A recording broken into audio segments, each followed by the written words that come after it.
We have new reporting tonight on the case of General Michael Flynn. Flynn, you recall, once ran Defense Intelligence, and the president was elected in 2016, and Flynn became the first national security advisor. He was also the first Trump official to tumble from office in disgrace, which was days into the administration.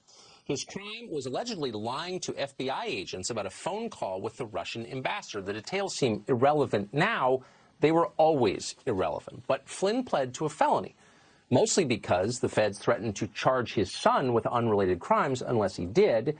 His lawyers are busy sucking up to the special counsel's office and did not do a capable job of defending him. Flynn wasn't just forced out of office, though. As noted, he was criminally charged. Then he was financially ruined. He was publicly humiliated to sell his house and leave the state. That seemed to be the end of things, except it was not the end of things. Flynn still has not been sentenced, and he's now fighting to have the entire case against him thrown out, his guilty plea vacated is the word they use. Last Friday, his legal team successfully compelled the Department of Justice to file new court documents in the case. Here's what they found. According to Flynn's attorney, Sidney Powell, those documents contain exculpatory evidence for the general, and not just evidence that Flynn was innocent. It's far more damning than that. The evidence, Powell says, shows that the FBI was plotting, and that's not an overstatement apparently, from the very beginning to entrap Flynn, and they said it out loud in internal communications. According to Powell, quote, since August 2016 at the latest, partisan FBI and DOJ leaders conspired to destroy Mr. Flynn. These documents show in their own handwriting and emails that they intended either to create an offense they could prosecute or at least get him fired, end quote.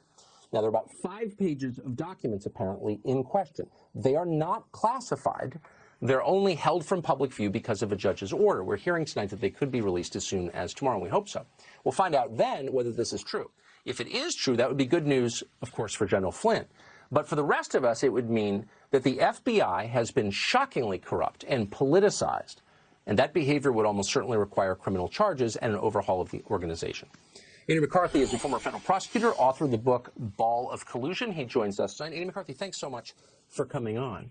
So I spoke to 2 people today who have seen the documents, and both of them have a position on this, I'll say, though we'll find out very soon whether they're telling the truth or not. But both of them characterized it essentially in the same way. One of them said, and I'm quoting, who's been in this business a long time, I've never seen a clearer-cut case of entrapment than this one. If that's true, wouldn't it be a crime for the FBI to withhold that information under Brady from the defense in Flynn's case? At the very least, Tucker, it's an illegality. Whether it's actually a crime depends on whether they made affirmative representations to the court that turn out not to be true. But for sure, there's a lot of things that are obviously not legal that are not in the penal code. But let's start with it's an illegality and a serious abuse of power for sure. So the FBI has known about this. Chris Wray has run the place for years now. Why wouldn't this information have made its way to Flynn's defense team or to Flynn himself before he pled? Tucker, when they took his plea, they tried to do it in a way that was structured not to have to fulfill their Brady obligations. It's pretty common in a plea agreement that it's explicitly written into it that once you plead guilty, you waive your right to ask for any discovery from the government. And I think that's what they've hidden behind this entire time. The problem they had was they ran into a judge who didn't think that was an enforceable provision. So as a result, they've been on the hook to produce the discovery. And the discovery puts them in a humiliating light, and they obviously haven't wanted to produce it. But you know, to just go to the point that you opened with, I've had many cases involving witnesses where you have a recorded conversation, as happened with General Flynn.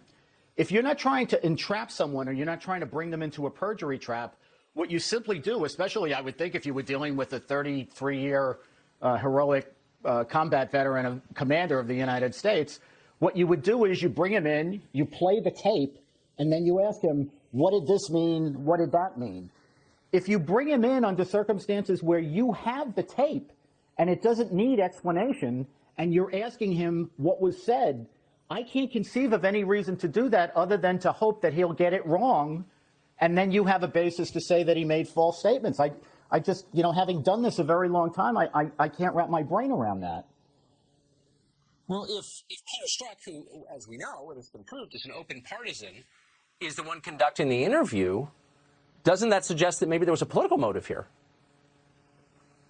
Well, I thought there was a political motive all along, Tucker, because as I asked at the time that General Flynn was terminated, which was, I guess, February of 2017, when he was ousted as Trump's national security advisor, what was the good faith factual basis for conducting this investigation?